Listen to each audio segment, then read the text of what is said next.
Hi everyone, hope you all are doing great. നിനക്ക് ഭയങ്കര ego ആണ് കേട്ടോ. ആരെങ്കിലും ഇങ്ങനെ പറഞ്ഞിട്ടുണ്ടോ നിങ്ങളോട്? അതൊക്കെ എന്തെങ്കിലും ആവട്ടെ, നമ്മൾ ഇന്നിവിടെ ഡിസ്കസ് ചെയ്യാൻ പോകുന്നത് സൈക്കോളജിയിലെ 3 ഈഗോ സ്റ്റേറ്റ്സ് ആണ്. ബെറ്റർ കമ്മ്യൂണിക്കേഷന് വേണ്ടിയിട്ടും അതുപോലെ തന്നെ ഒരു അവെയർനെസ്സിന് വേണ്ടിയിട്ടും ഈ 3 സ്റ്റേജസ് അറിഞ്ഞിരിക്കുന്നത് നമ്മളെ ഹെൽപ്പ് ചെയ്യും. ഈഗോ സ്റ്റേറ്റ്സ് എന്ന് പറഞ്ഞു കഴിഞ്ഞാൽ ഓരോ സാഹചര്യത്തിലും നമ്മൾ എങ്ങനെ പെരുമാറുന്നു, നമുക്ക് എങ്ങനെ ഫീൽ ചെയ്യുന്നു, നമ്മൾ എങ്ങനെ തിങ്ക് ചെയ്യുന്നു എന്നുള്ളതൊക്കെ ഡിഫൈൻ ചെയ്യുന്ന ഒരു പാറ്റേൺ ആണ്. ഈ 3 ഈഗോ സ്റ്റേറ്റ്സ് നമ്മൾ മനുഷ്യരിൽ ഇങ്ങനെ മാറി മാറി വന്നുകൊണ്ടിരിക്കുമെന്നാണ് പറയുന്നത്. ഇനി ഒന്നാമത്തെ ഈഗോ സ്റ്റേറ്റ് എന്താണെന്ന് നോക്കാം. Parent ego state.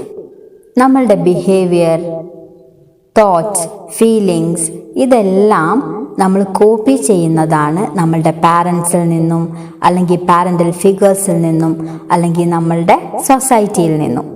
ചിലപ്പോഴൊക്കെ നിങ്ങൾക്കൊക്കെ തോന്നാറുണ്ട്, നമ്മളുടെ മക്കളോട് പെരുമാറുന്നത് പണ്ടെന്നോ നമ്മളുടെ പാരൻസ് നമ്മളോട് പെരുമാറിയ പോലെയാണെന്നല്ലേ.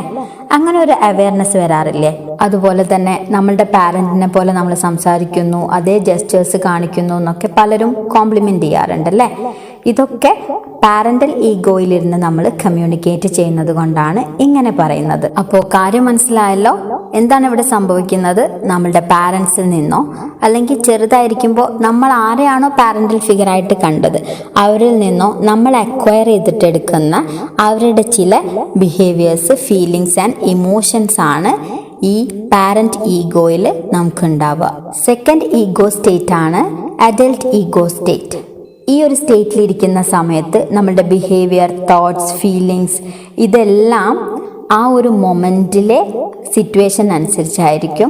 അതുപോലെ അവിടെ നമ്മൾ ജസ്റ്റ് ഫാക്ട്സ് ഒക്കെ ഒന്ന് മനസ്സിലാക്കാൻ വേണ്ടിയിട്ട് നോക്കും. കുറച്ചുകൂടെ ഒരു മെച്ചുവേർഡ് ആയിട്ട് നമ്മൾ കാര്യങ്ങളെ കാണുന്ന ഒരു രീതിയാണ് ഈ അഡൽട്ട് ഈഗോയിൽ നമ്മൾ ഇരിക്കുമ്പോൾ ഉണ്ടാകുന്നത്. അതുകൊണ്ട് തന്നെ മീറ്റിംഗ്സിലെല്ലാം ഇരിക്കുന്ന സമയത്ത് നമ്മൾ അഡൽട്ട് ഈഗോയിലായിരിക്കുമെന്നാണ് പറയാറുള്ളത്. മൂന്നാമത്തെ ഈഗോ സ്റ്റേറ്റ് ആണ് ചൈൽഡ് ഈഗോ സ്റ്റേറ്റ്. ഈ ചൈൽഡ് ഈഗോ സ്റ്റേറ്റിൽ നമ്മൾ ഇരിക്കുന്ന സമയത്ത് ബിഹേവിയേഴ്സ്, തോട്ട്സ്, ഫീലിങ്സ് ഇതെല്ലാം ഒരു ചൈൽഡിഷ് ആയിരിക്കാനുള്ള സാധ്യതകളുണ്ട്. അതായത് കുട്ടിക്കാലത്ത് നമ്മൾ ചെയ്തുകൊണ്ടിരുന്ന ചില കാര്യങ്ങളൊക്കെ റീപ്ലേ ചെയ്യാനുള്ള ഒരു ആഗ്രഹം, നമ്മളുടെ ബിഹേവിയർ, അതുപോലെ നമ്മുടെ ഇമോഷൻസ്, ഫീലിങ്സ് എല്ലാം ഒരു കുട്ടിത്തം നിറഞ്ഞതായിരിക്കും. അതുപോലെ തന്നെ ഒരു കുട്ടിയുടെ ക്യൂരിയോസിറ്റി, എന്തൂസിയാസം എല്ലാം അവരിൽ നമുക്ക് പല കാര്യങ്ങളിലും കാണാൻ സാധിക്കും. ചൈൽഡ് ഈഗോയിലിരിക്കുമ്പോൾ മറ്റൊരു കാര്യം കൂടിയുണ്ട്. ഒരു കുട്ടിയെ പോലെ ആ മൊമെൻറ്റിൽ എന്താണോ തോന്നുന്നത് അതങ്ങ് ചെയ്യാനാണ് അവർ ആഗ്രഹിക്കുക. അതിൽ ശരിയോ തെറ്റോ ഒന്നും ഉണ്ടാവില്ല. ഒരു ജഡ്ജ്മെൻറ്റും കൂടാതെ അവരൊരു ഡിസിഷൻ എടുക്കാൻ വേണ്ടിയിട്ട് നോക്കും. ചില വെബിനാർസൊക്കെ അറ്റൻഡ് ചെയ്യുന്ന സമയത്ത് അവർ പറയാറുണ്ട് നമ്മളോട് ചൈൽഡ് ഈഗോയിലിരിക്കണം എന്നുള്ളത് അല്ലേ. കാരണം അവർ പറയുന്നത് ക്യൂരിയസ് ആയിട്ട് കേൾക്കാനും അതുപോലെ ഒരു എന്തൂസിയാസം ത്രൂ ഔട്ട് കീപ്പ് ചെയ്യാനും വേണ്ടിയിട്ടാണ് ഇങ്ങനെ പറയാറുള്ളത്. 3 സ്റ്റേറ്റുകളിൽ ഏതിലാണ് നമ്മളൊരു ദിവസം കൂടുതൽ നേരം ചിലവഴിക്കുന്നത് എന്നുള്ളതൊന്ന് അവെയർ ആയിക്കഴിഞ്ഞാൽ നമ്മളത് ബെറ്റർ കമ്മ്യൂണിക്കേഷനും ബെറ്റർ റിലേഷൻഷിപ്പിനും എല്ലാം ഹെൽപ്പ് ചെയ്യും. Thank you.